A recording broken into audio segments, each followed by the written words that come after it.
Supreme কোর্টের রায়ে সাময়িক স্বস্তি চাকরিহারাদের। নতুন নিয়োগের ক্ষেত্রে বাড়ল সময়সীমা। 31শে ডিসেম্বর পর্যন্ত সময়সীমা বাড়ল। বৃহস্পতিবার দুপুর 12:30 নাগাদ সুপ্রিম কোর্ট জানিয়েছে, অযোগ্য তালিকায় নাম না থাকা শিক্ষক শিক্ষিকারা স্কুলে পড়াতে পারবেন।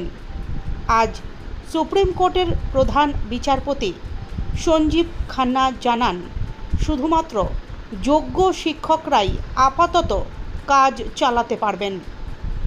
পড়ুয়াদের ভবিষ্যতের কথা চিন্তা করেই আদালতের এই সিদ্ধান্ত বলে জানিয়েছেন তিনি।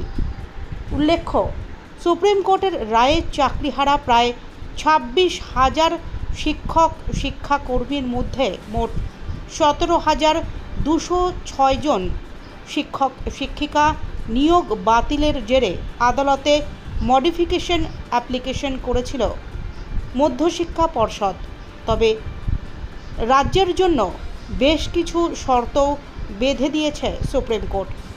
শর্ত হলো, 31শে মের মধ্যে শিক্ষক নিয়োগের নতুন বিজ্ঞপ্তি প্রকাশ করতে হবে এবং 31শে ডিসেম্বরের মধ্যে নতুন নিয়োগ প্রক্রিয়া শেষ করতে হবে রাজ্যকে।